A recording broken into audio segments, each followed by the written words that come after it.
Hey guys, I'm just out here working in my garden area, and right now, too great. Actually, it looks pretty bad.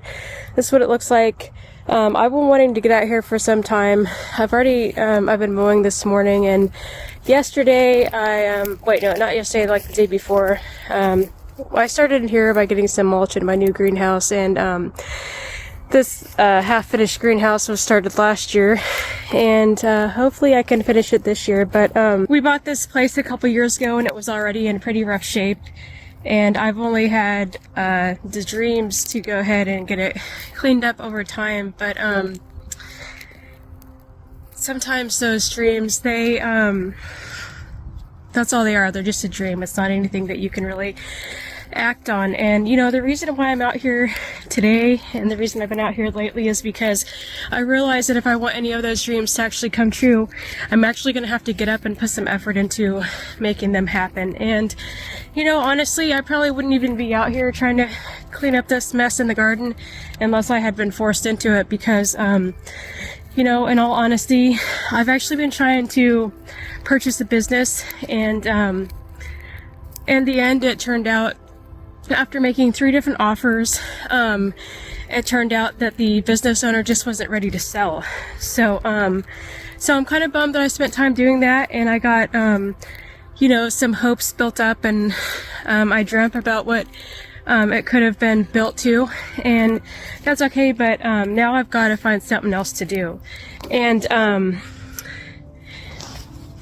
you know, for me, it's bummed me out quite a bit, actually. But for me, nothing I do will ever be good enough. I know a lot of people, they'll look at me and be like, oh, you've accomplished so much, you know, you've written books, you're a successful business owner, you know, you've done all this stuff. But for me, it's never going to be good enough. And yesterday I was kind of having a low time, and I had to ask myself, why can't I not be content, and why is it that nothing I do is gonna ever be good enough? And so I wanted to get real with you today and share some stories with you. And I don't want to, my goal isn't to like bash on people or hurt their feelings, or you know, drag people down by talking about some of my personal stories. But you know what? Life's all about choices, and for a long time I didn't really talk about anything. I just kept a lot of stuff to myself. And you know, one thing about healing and getting better is sharing some of those stories, and some of those stories can actually be healing once you get them out. So that's my goal by sharing the stories. And you know what? One of these days, my kids, they're probably going to get brave enough and bold enough to share some of the crap I did to them growing up. And I'm not saying that I've been just an awful parent, but dang, I've made some mistakes and I've done some things I'm not proud of. So anyway, but life is all about healing and getting better and getting more wholesome and just becoming closer to God and being more Christ-like. So you know what? We all have flaws, and we've all done things. We all have things that we have to work through. So you know, I do have regrets for sure, but definitely I don't regret learning from those mistakes. I don't regret learning from the things that hurt me or hurt others, and I definitely want to be better. But so one of the stories I want to share with you, because I'm very critical of myself, and for me, I find it really interesting that I have very high standards for myself, but I don't seem to hold the same standards for everyone else. For some reason, for everyone else, I always seem to lower the bar. I always make excuses. I'm kind of a little bit of an enabler at times, and I will do things for other people to the degree that it becomes unhealthy even for me, or that I lack any kind of life balance, which I don't even know if I believe in life balance, because that's not really how I roll. I can't really seem to function in life with balance at all. I always have to be going at something until I can't possibly do it anymore, and then I just take the time to recover from just pushing myself so much. But just some background. My parents took me out of public school at the beginning of my 5th grade year. So I only got educated for through the 4th grade, and I could already remember by the time I was in 4th grade being in 11 different schools. And so we just moved around a lot growing up, and we didn't, my parents, they were probably doing as good as the average family could. I'm not trying to bash them for this, but I don't think they were like great with their finances, and we didn't have a lot of money. In fact, we lived in poverty, and so it was kind of rough growing up. But by the time I was in 4th grade, I was already like in 11 different schools, including one school that I was actually only there for one day. And anyway, so my parents took me out at the beginning of my 5th grade year because my mom, she felt very strongly that there were things in the school system she didn't like, and so she said she could do better at homeschooling than what the school was doing. So anyway, so she took us out, but you know, they never got us any school books. They never got us any curriculum. Matter of fact, during that time, my mom was actually working for a motel, and she was gone, and no one schooled us. So I'm not saying I disagree with the life that they provided for us. I certainly learned a ton, and I really appreciate the things that I learned growing up, and I appreciate that I was able to go through some trials and learn a lot of things, because it did make me strong and it did make me the person that I am, which I don't regret, but sometimes it does make things challenging. So, but you know, one day I was reading this little kids magazine, and it was talking about I was 13, and I think it was called Disney Adventures, and since I hadn't been educated past the 4th grade, I saw this word in there, and I didn't know how to pronounce it, and I didn't know what it was, so I looked it up, and it was the word patience. And so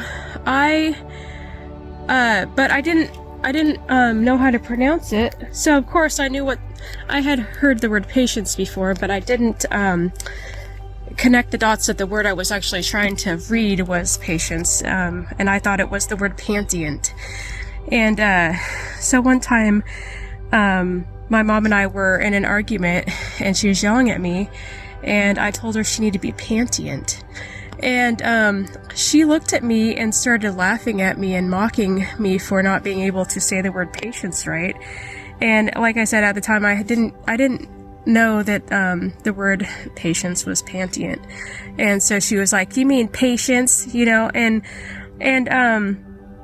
so then I learned that day that that's actually how you say patience. But anyway, so that day, it was like many other days, you know, like I didn't like learn anything like that, or I wasn't like educated growing up, so I just didn't know that it was patience, and so I called it pantient. But anyway, so there's just a lot of that kind of stuff happened when I was growing up. And matter of fact, I don't want to I don't want to rag on my mom, because she had a difficult life growing up too. And so I really believe, I love my mom, and I believe that she did the best that she could. And I don't want to blame all this on her, because it wasn't just her. I mean, up until probably age 12, we did have a stepdad in our life. And so, like, it's not all the stuff I talk about. I realize oftentimes I blame it on my mom, but part of the problem is that it was just my parents. It wasn't just my mom, but my mom and my stepdad. And like I said, I love them very much. I don't want to like rag on them. They did the best they could with the tools that they had, but you know, kind of like on a daily basis. And if you don't want to hear foul language, you might want to cover your ears. But for me, growing up on a daily basis, my mom was saying stuff like "stupid fucking kids," you know, just all the time. And so, like, I'm not sure why I've been thinking about that, but the last couple of months, this has been really bugging me, the fact that that my own mom would just say that kind of stuff to me, like "stupid effing kids." And so I realized, though, that last night when I was thinking about some stuff, I realized this is part of the reason I'm so critical of myself, and why nothing I do will ever be good enough for me. Nothing I do I will ever be content with, and I always have to push myself. It'll never be good enough for me. It's good enough for everyone else, okay? It's good enough for everyone else, but for me, it's never good enough. And the reason it was never good enough for me is because I was just never good enough growing up. I never felt good enough growing up. And so I just want to encourage you guys today. Maybe you got a similar story. Maybe you don't, but maybe you feel that way.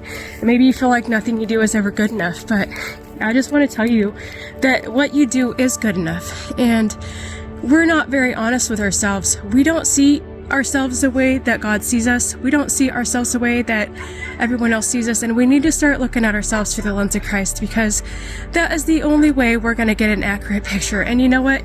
Don't even look at yourself through the lens of other people, because it's not accurate. The only lens you need to be looking through is through the lens of Christ. And so anyway, I want to tell you, I'm sorry that if you had like a bad childhood. I want to tell you that I'm sorry if you're feeling down. I know that happens often, especially when you have a lot of childhood trauma. And but